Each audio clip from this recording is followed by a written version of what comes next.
به نام خدایی که جان آفرید، زمین و زمان و مکان آفرید، خداوند دانا، خداوند هوش، خداوند روزی ده ای پوش. سلام دوستان، شهید خطیبی هستم. به کانال پنجره خوش آمدید و صفا آوردید. به سلسله حکایات آموزنده قصه شگفت‌انگیزی از سنگشکنی برگزیدیم که به حکم فطرت آرزوی انجام کارهای بهتر و عالی‌تر را یکی بعد از دیگری میکنه تا در نهایت با شگفتی به خواست آخرین خود میرسه. اکنون همراه ما باشید تا این قصه جالب را دنبال کنیم. در قریه دور افتاده سنگشکن پیری به نام مراد زندگی می کرد. هر صبح هنگام طلوع خورشید مراد با یک انگیزه قوی از خواب بیدار می شد و به سمت کوه نزدیک قریه راه می پیمود. آنجا انبوهی از سنگها منتظر او بودند تا به آرامی آنها را شکسته و به اشیای زینتی و هنری تبدیل کند. یک روز هنگامی که مراد در دامنه کوه مانند گذشته مشغول سنگ شکستن بود، خستگی بالایش غلبه کرد و به خواب عمیق فرو رفت.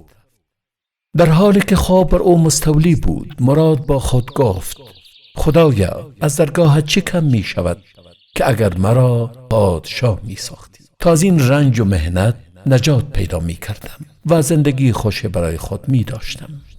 همین بود که پروردگار دعایش را مستجاب نمود و مراد سنگشکن پادشاه شد. در یک لحظه او به تخت پادشاهی نشست و تمامی امور قریه و مردم به اراده او پیوست. امر و نهی را شروع کرد و بر تخت زرینش در بالکن قصر تکیه زده و از تناول میوه ها و طعامهای متنوع لذت می برد. اما با گذشت زمان مراد احساس کرد که با تمامی قدرت و توانایی‌هایش در مقابل آفتاب بسیار کوچک است.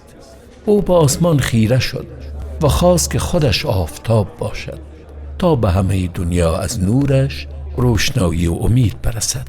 او فکر می‌کرد که اگر خودش خورشید باشد، تمامی تاریکی‌ها و ظلمات نهایتاً از بین خواهد رفت و دنیا به یک زمین خوشبخت و سرسبز تبدیل خواهد شد. مراد باز به درگاه خدا التجا کرد که خدایا، اگر مرا خورشید سازی تا همه دنیا از نور من روشن شود و تاریکی ها و ظلمت ها به پایان برسند. همین بود که پروردگار دعایش را قبول کرد. مراد باز به خواست دلش رسید و آفتاب شد. روزانه با تابیدنش بر خود می بالید و از این که مردم از نورش مستفید می شوند لذت می برد. او می کوشید تا بیشتر از پیش بتابد و مردم از نور و گرمیش سیراب شود. اما مردم از شدت گرمی به سایه پناه می بردند و دعا می کردند تا خداوند ابری را بیاورد تا از شر خورشید نجات پیدا کنند. همین که پارچه ابری پیدا شد و در مقابل آفتاب قرار گرفت، همه اظهار خوشی کردند که از شر آفتاب نجات یافتند. مراد تکان خورد و با تعجب گفت: ابر قدرتش بیشتر است و مردم نسبت به خورشید به ابر بیشتر نیاز دارند. ابر است که بزرگترین نعمت را که عبارت از آب است به ارمغان می آورد. اگر آب نباشد حیات نیست. مخلوقات از انسان، حیوانات، پرنده ها و نباتات همه به آب نیاز دارند. بدون آب دوام حیات ناممکن است.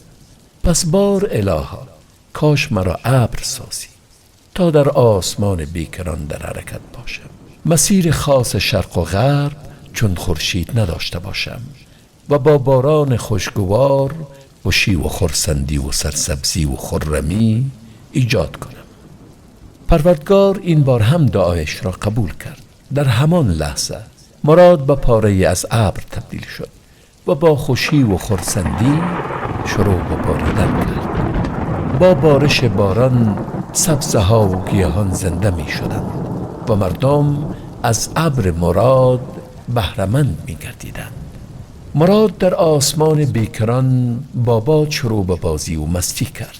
از یک کرانه آسمان به کرانه دیگرش به حرکت درآمد تا توان داشت بر دشت و بوم آب ریخت و مردم را با باران سیراب کرد.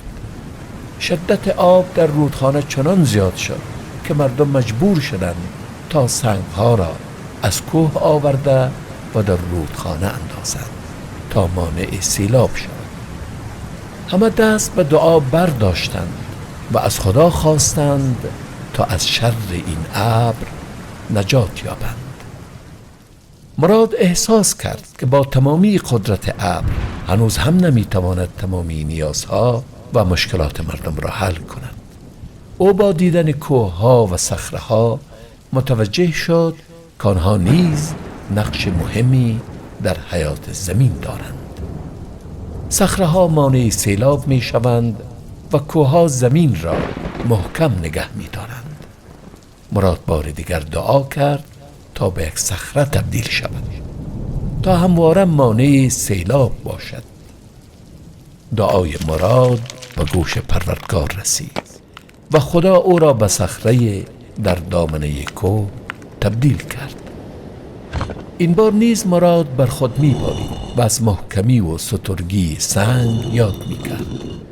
مراد خوبی‌های سنگ و صخره‌ها را برمی‌شمرد که ناگهان متوجه شد سنگ شکن پیری با قلم و چکش تک تک سنگ‌ها را می‌شکند و از آنها اشیای زینتی می‌سازد.